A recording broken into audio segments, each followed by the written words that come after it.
Dear students, कैसे हैं आप? And I really wish all people are fine. Student, आज के इस लेक्चर में हम बात करेंगे general characteristics of organic compound.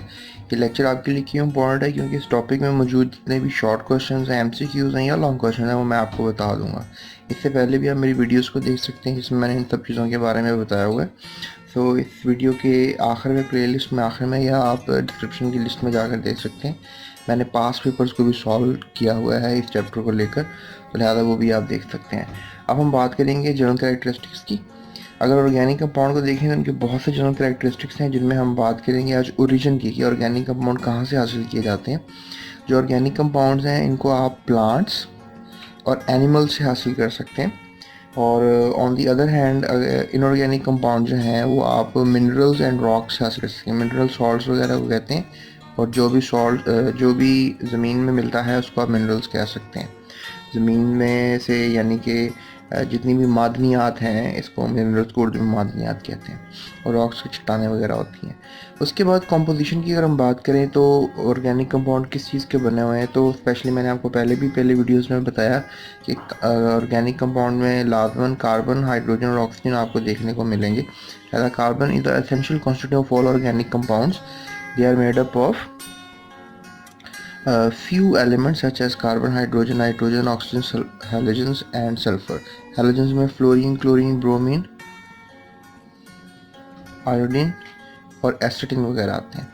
On the other hand, inorganic compounds are made up of almost all elements of the periodic table known so far.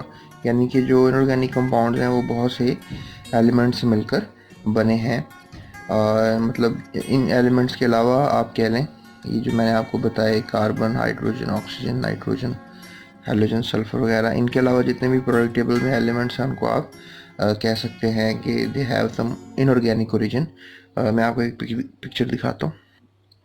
ये आप देख सकते हैं, इसमें ये सब नॉन मेटल्स हैं। इसमें ये कार्बन, ठीक है, ये हाइड्रोजन है, then there is nitrogen, oxygen, ये सब हैलोजन्स हैं, सल्फर, इवन समटाइम्स फॉस्फोरस भी ऑर्गेनिक कंपाउंड्स का हिस्सा होता है। तो सेलेनियम ब्रो को अमूमन नहीं देखा गया। सो ये नॉन मेटल्स हैं, ये भी इनऑर्गेनिक होंगे सब, और ये सब येलोइश एलिमेंट्स जो हैं सब इनऑर्गेनिक ही सेंस किए जाएंगे, राइट। इसके बाद ऑर्गेनिक कंपाउंड का सबसे बड़ा कैरेक्टर है covalent linkage. Organic compounds contain covalent bonds that may be polar और नॉन पोलर। कोवलेंट कंपाउंड जो हैं, ऑर्गेनिक कंपाउंड जो हैं, उनमें भी पोलर नॉन पोलर हो सकते हैं, राइट। और पोलर नॉन पोलर में आप गेस कर सकते हैं, जैसे लेट्स से दैट हमारे पास ब्यूटेन है, एक गैस है, तो ये नॉन पोलर है। जबकि जिस तरह हमारे पास शुगर है, शुगर में हम काउंट करेंगे ग्लूकोज को, तो ये एक पोलर कंपाउंड है।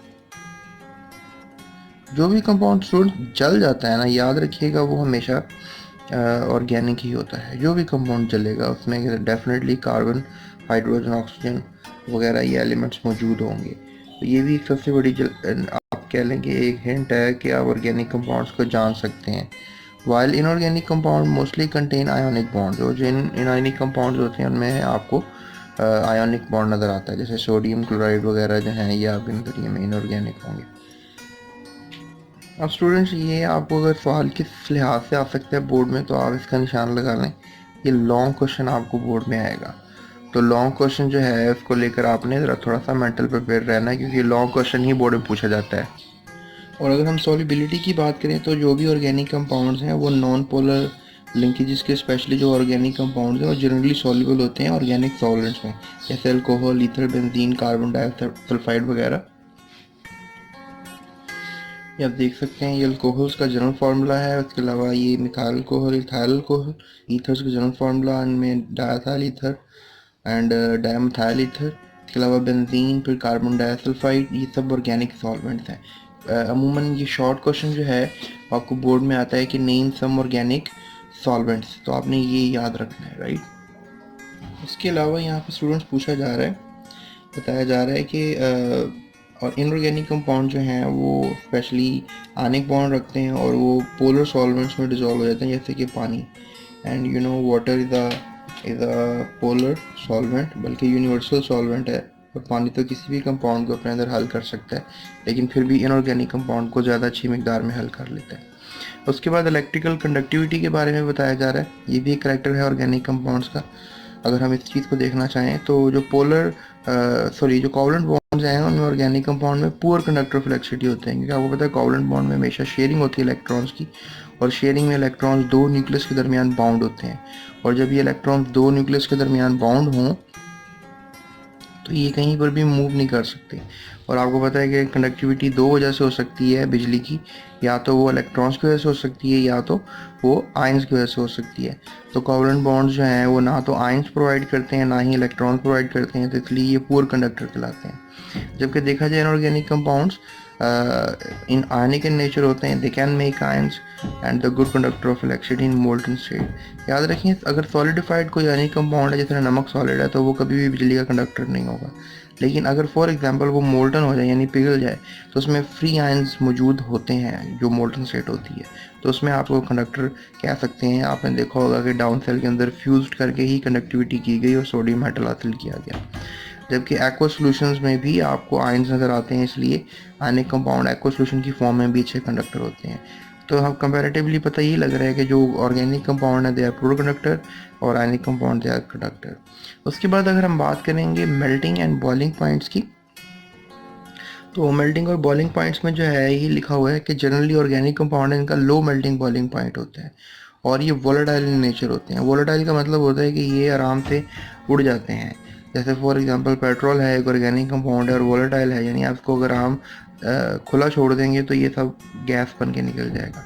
जो गैस बन के आम टेम्परेचर पे कंपाउंड चले जाते हैं उनको हम वोलेटाइल, जैसे स्पिरिट वगैरह भी वोलेटाइल होती है।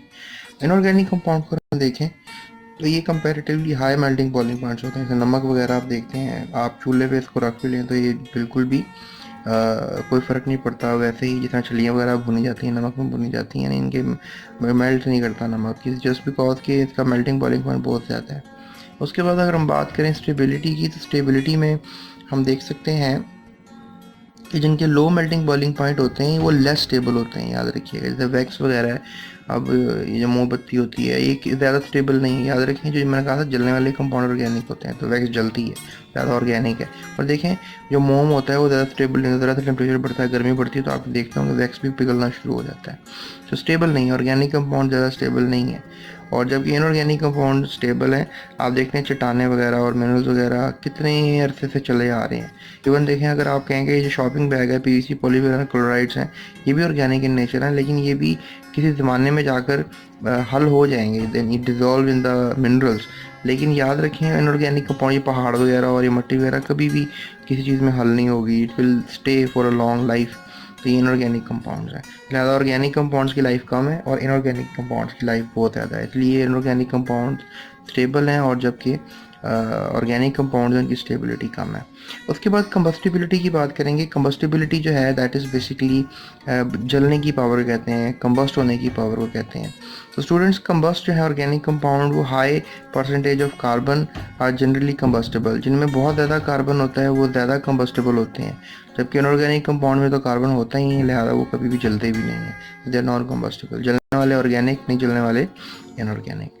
आइसोमेरिज्म स्टूडेंट्स मैंने आपको पहले बता दिया था, मेरी पिछली वीडियो में जाकर आइसोमेरिज्म देख सकते हैं, उसके बारे में मैंने सब बता दिया था। वैसे आइसोमेरिज्म ये होता है कि स्ट्रक्चरल फार्मूला जो है वो डिफरेंट होता है कंपाउंड का, और जो मॉलिक्यूलर फार्मूला है वो सेम होता है, तो उनको आइसोमर्स कहते हैं, फिनोमिनन को आइसोमेरिज्म कहते हैं। और आइसोमेरिज्म आयनिक कंपाउंड्स में भी देखा गया है, लेकिन वो बहुत कम है, इतना ज़्यादा नहीं, लेकिन ऑर्गेनिक कंपाउंड्स में काफ़ी ज़्यादा आइसोमेरिज्म देखा गया है। आखिर में हम बात करेंगे स्टूडेंट्स आपसे रेट ऑफ रिएक्शन की। अब रेट ऑफ रिएक्शन क्या होता है? रेट ऑफ रिएक्शन कह लेंगे जो कोवलेंट कंपाउंड्स हैं, रिएक्शंस ऑफ ऑर्गेनिक कंपाउंड्स और मॉलिक्यूलर इन नेचर। ये रिएक्शन करने के वक्त मॉलिक्यूलर इन नेचर होते हैं, यानी एक मॉलिक्यूल दूसरे मॉलिक्यूल से रिएक्ट करता है। ऐसा नहीं होता कि सारे एलिमेंट, सारे एटम्स एकदम ही एक दूसरे के आमने सामने आ जाते हैं। हमेशा मॉलिक्यूलर नेचर, यानी एक मॉलिक्यूल दूसरे मॉलिक्यूल के साथ रिएक्ट कर रहा होता है, and it take some time कि दूसरा, जब भी एक मॉलिक्यूल दूसरे मॉलिक्यूल के आमने सामने आएगा तभी रिएक्शन पॉसिबल हो पाता है। And they are often slow, इसलिए मॉलिक्यूलर नेचर होने की वजह से ये स्लो भी हैं, and require specific condition such as temperature, pressure and catalyst. और ऑर्गेनिक कंपाउंड्स को रिएक्शन करने के लिए समटाइम्स टेम्परेचर की ज़रूरत पड़ती है, समटाइम एक्स्ट्रा कम प्रेशर, ज़्यादा प्रेशर की ज़रूरत पड़ती है, उसके अलावा कैटलिस्ट की ज़रूरत पड़ती है। तो ये टेस्ट सिर्फ 11.1 है, ये मैंने ऑलरेडी सॉल्व की हुई है, तो ये भी आप मैं नीचे डिस्क्रिप्शन में आपको लिंक दिया हुआ वहाँ से देख सकते हैं, या इसके अलावा आप चैनल की प्लेलिस्ट में जाएं, आखिरी वीडियोस में आपको ये सारे टेस्ट रिजल्ट सॉल्व किए हुए मिल जाएंगे। सो आई होप स्टूडेंट्स आपको ये लॉन्ग क्वेश्चन जो है तैयार हो गया होगा, और इसको आप थोड़ी सी लर्निंग बेसिस पे थोड़ा सा पक्का कर लें। वैसे मैंने आपको जो है अभी सबसे इम्पोर्टेंट जो क्वेश्चन बताया था, नेम सम ऑर्गेनिक सॉल्वेंट्स, ये आप याद रखिएगा, काफ़ी इंपॉर्टेंट है। उसके बाद स्टूडेंट्स हम बात करेंगे आपसे सोर्सेज ऑफ ऑर्गेनिक कंपाउंड्स की, यानी ऑर्गेनिक कंपाउंड्स आखिर मिलते कहाँ से हैं, लेकिन ये मेरी नेक्स्ट वीडियो में आपसे बात करेंगे। Thank you so much.